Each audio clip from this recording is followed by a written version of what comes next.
Now we will start the revision work of lesson 6, factors and multiples.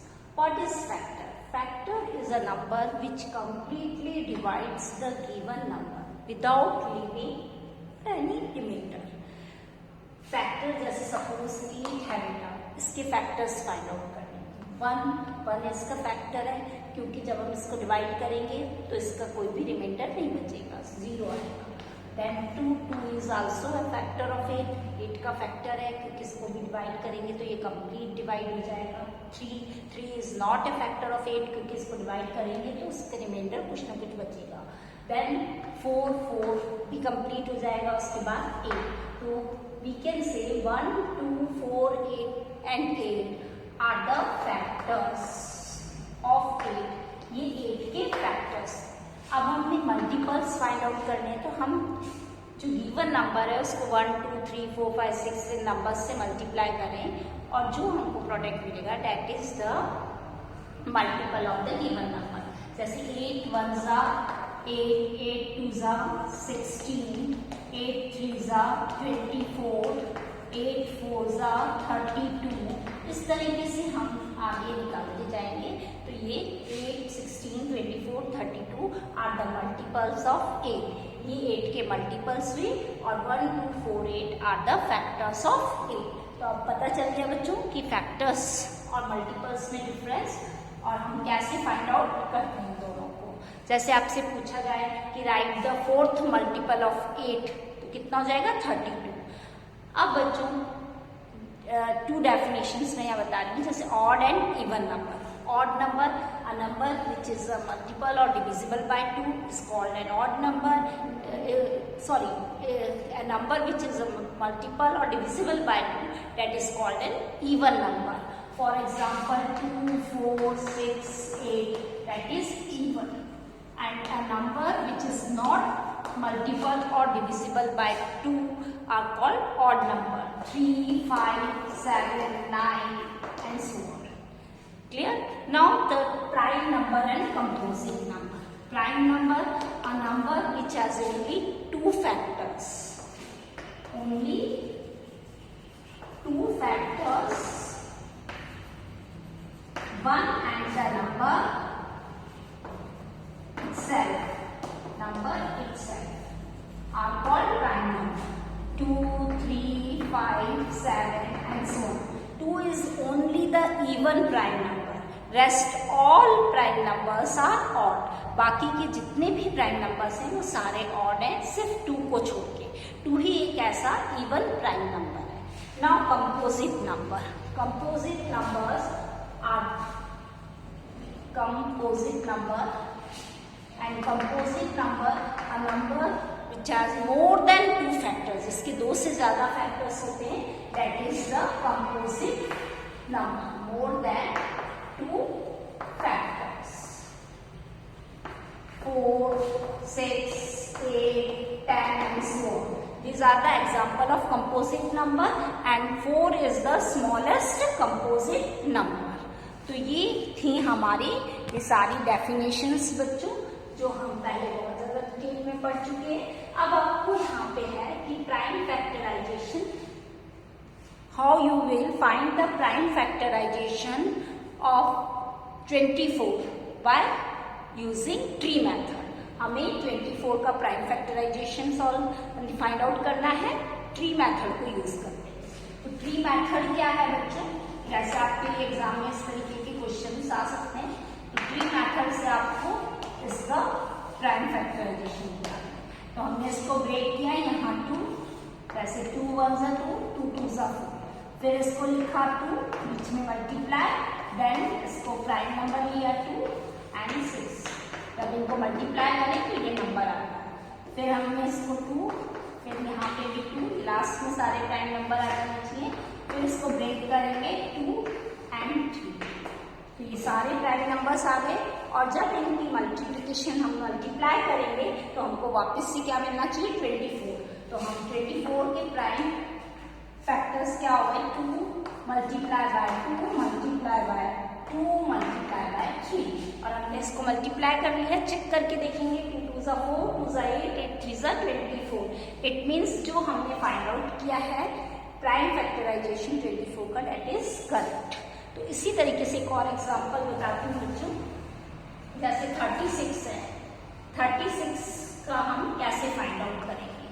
36 है, अब हमें पता है ये इवन नंबर है, मतलब 2 से डिविजिबल होगा, तो 2 और इसको डिवाइड किया हमने, 2 1 ज़ा 2 एंड 2 8 ज़ा 16।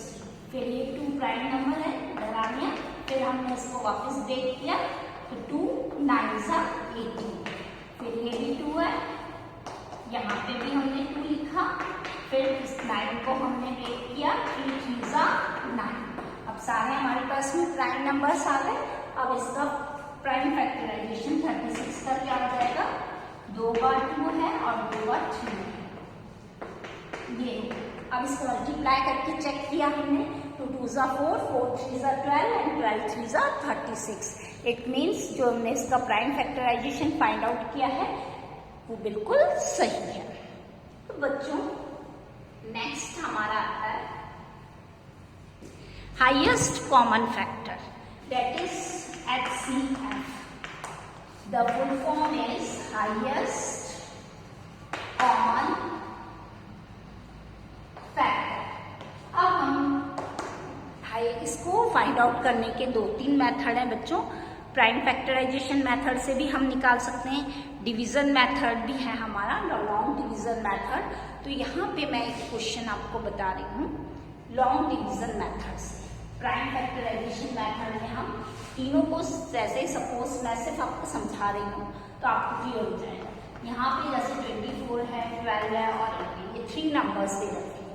इसका आपको डिवीजन मेथड से फाइंड आउट करना है, प्राइम फैक्टराइजेशन मेथड से। कैसे करेंगे हम, इसमें आपने यहाँ लिख दिया 24, क्लियर, फिर हमने यहाँ लिख दिया 12, यहाँ लिख दिया 8, फिर हमने इसके फाइंड आउट कर लिया। आपको फाइंड आउट करना आता है, 2 1 ज़ा 2, 2 2 ज़ा 4, then 2 6 ज़ा 12, then 2 3 ज़ा 6, फिर 2 6 ज़ा 12, 2 3 ज़ा 6, 3 1 ज़ा 3, 2 4 ज़ा 8 एंड 2 2 ज़ा 4, 2 1 ज़ा 2। अब इन तीनों नंबर के हमने यहाँ लिख दिए, फिर जो भी तीनों में कॉमन नंबर्स हैं उसको लिखते गए और उनको मल्टीप्लाई करेंगे, that is the highest common factor.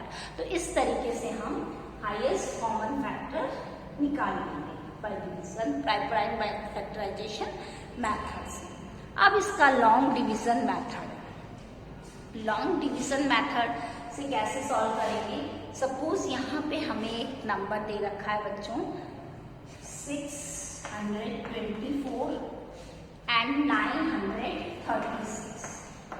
Long division method से सॉल्व करना है। लॉन्ग डिवीजन मेथड में सबसे इन दोनों में से हम देखेंगे ग्रेटर नंबर कौन सा है, ये है, तो इसको यहाँ पे लिख दिया और ये वाला नंबर यहाँ आ गया। अब हमने देखा 2 टाइम्स तो ग्रेटर हो जाएगा, तो 1 टाइम्स आएगा ये 624। 6 में से 4 गया 2, 3 में से 2 गया 1, 9 में से 6 गया 3। अब ये जो हमारा डिविडेंड बचा है वापस से, और ये वाला जो डिवीजन था वो डिविडेंड यहाँ पे आ जाएगा 624। अब हम देखेंगे 2 3 ज़ा 6, 2 2 ज़ा 4, 2 1 ज़ा 2, 2 3 ज़ा 6, मीन्स 2 टाइम्स जा रहा है, तो हमने यहाँ 2 लिखा, 4 2 6।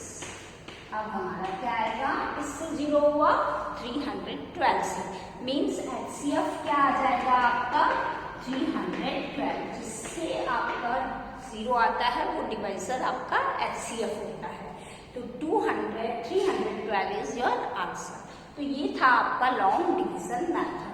हर क्वेश्चन को चाहे वो 3 नंबर में दिया हो तो पहले 2 नंबर से निकाल लेंगे, जो उसका HCF आएगा उसको और तीसरे नंबर को वापस ऐसे ही मेथड से करना है जब तक कि 0 नहीं आ जाता। क्लियर। तो इस तरीके से ये हुआ हमारा HCF। अब आता है आपका LCM। LCM, the full form of LCM is least common multiple. That is, the full form of LCM is least common multiple. अब बच्चों LCM फाइंड आउट करने के भी हमारे को बहुत सारे मेथड बताए गए हैं, आपको अगर पर्टिकुलर कोई मेथड देख कर पूछा गया है क्वेश्चन में, तो आपको वही मेथड यूज करना है। अगर कोई भी मेथड नहीं दिया हुआ है, ओनली इस तरीके से क्वेश्चन आता है कि फाइंड द एलसीएम, तब आपको जो भी मेथड आपको इजी लगता है उससे आप सॉल्व कर सकते हैं, सभी से एक ही आंसर आएगा। अब यहाँ पर मैं आपको डिवीजन मेथड बता दूँ। सपोज हमारे पास ये 3 नंबर्स हैं, 12, 18 और 5, ये 3 नंबर्स हैं। इनका हमें क्या फाइंड आउट करना है? LCM by division method. तो हमने यहाँ पे ले लिया 12, 18 एंड 5।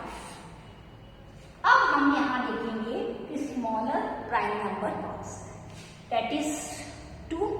अब 2 से हम देखेंगे कि इसको डिवाइड कर सकते हैं। 2 6 12, 2 9 18, 5 नहीं होगा तो उसको एज इट इज लिखेंगे। अगेन 2 3 6, 9 नहीं होगा, देन 5। अगेन अब 3 से देखेंगे, 3 1 3, 3 3 9 और 5 लिखेंगे। फिर 3 से 3 1, 3 1 3 एंड 5। फिर लास्ट में 5 से 1 1 एंड 1। अब ये जो आया इसके लेफ्ट साइड में, इन सब का हम क्या करेंगे? प्रोडक्ट करेंगे, मल्टीप्लाई करेंगे। तो यहाँ पे देखो 2 कितनी बार आ रहा है? 2 बार।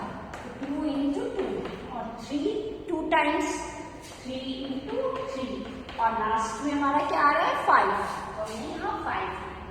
अब हम इनको मल्टीप्लाई करें। 2 2 4, 4 3 12, 12 3 36, 36 into 5, 5 6 30, 5 3 15 and 3 18। तो 180 is your LCM। तो हमारा एलसीएम क्या आ गया बच्चों? That is 180। तो आपको पता चला ये इस तरीके से हम डिवीजन फाइंड आउट कर सकते हैं, इसका एलसीएम फाइंड आउट कर सकते हैं डिवीजन मेथड से। तो ये मेथड सबसे ज्यादा एप्रोप्रिएट मेथड है, इसको ज्यादातर बच्चे यूज करते हैं। क्लियर? अब बच्चों आपके एक और क्वेश्चन है, जैसे एचसीएफ एंड एलसीएम में रिलेशंस का।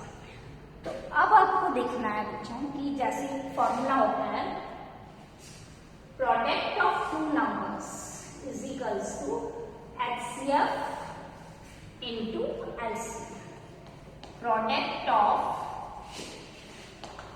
2 numbers is equals to LCM into HCF. अब इसमें आपको अगर product of 2 numbers find out करना है, एलसीएम और एचसीएफ गिवन है, तो इनकी वैल्यूज यहाँ पे रखेंगे और दोनों को मल्टीप्लाई करेंगे। सपोज हमें सिर्फ एलसीएम फाइंड आउट करना है, तो हम यहाँ पे लिखेंगे product of 2 numbers divided by HCF. अब अगर हमें एचसीएफ फाइंड आउट करना है, तो यहाँ आ जाएगा product of 2 numbers divided by LCM. तो इस तरीके से सिर्फ वैल्यू पुट करेंगे और फाइंड आउट करेंगे। कई बार बच्चों प्रोडक्ट ऑफ 2 नंबर की जगह product of 1 number and other number भी आ सकता है। तो जैसे भी दिया है उसके अकॉर्डिंग हम इस फॉर्मूले को यूज करेंगे और क्वेश्चन फाइंड आउट कर लेंगे। अब बच्चों डिविजिबिलिटी रूल्स।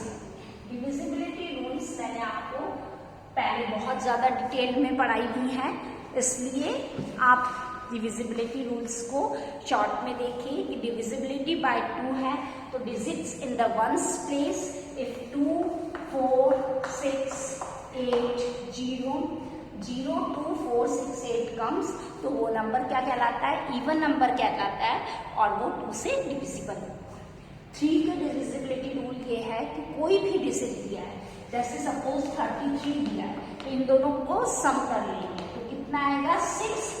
अब 6 क्या है? 3 से डिवाइड होगा, डिवाइड कर सकते हैं हम, तो that is it is divisible bye 3, तो ये डिविजिबल होगा।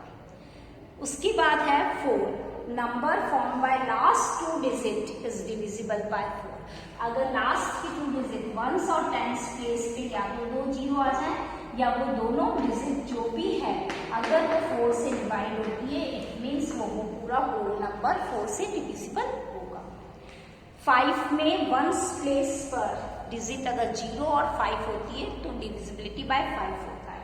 8 में लास्ट 3 डिजिट्स वंस, टेंस और 100 प्लेस की डिजिट अगर 8 से डिविजिबल है तो होल नंबर आपका 8 से डिविजिबल होगा, या लास्ट 3 डिजिट्स पे 0 हो वंस, टेंस, 100 पे, तो भी वो 8 से डिविजिबल होगा। नेक्स्ट है 9, sum of the digits is divisible by 9। अगर सेम 3 का रूल चलेगा, 3 में जैसे हमने प्लस करा था, अगर वो 3 से डिविजिबल होता है तो हम पूरे नंबर को कहते हैं इट इज डिविजिबल बाय 3। इसी तरीके से 9 में जितनी भी डिजिट्स दे रखी हैं उसको सम कर लेंगे, अगर वो 9 से डिविजिबल है it means the whole number is divisible by 9। Now 10 के लिए लास्ट में 2, 3, 4, 0 वंस प्लेस पर अगर 0 आता है तो ही वो 10 से डिविजिबल है। अब बच्चों ये ध्यान रखना है कि 0 जब 0 आता है तो 3 से भी हो सकता है, 5 से भी हो सकता है और 10 से भी हो सकता है, लेकिन सिर्फ 0 आएगा तो सिर्फ 10 से ही डिविजिबल होगा। अगर आपसे 10 की डिविजिबिलिटी रूल पूछा जाए तो अब आपको ये देखना है कि वंस प्लेस पर सिर्फ 0 होना चाहिए, अदरवाइज जब 0 होता है तो इन तीनों से वो डिविजिबल होता है।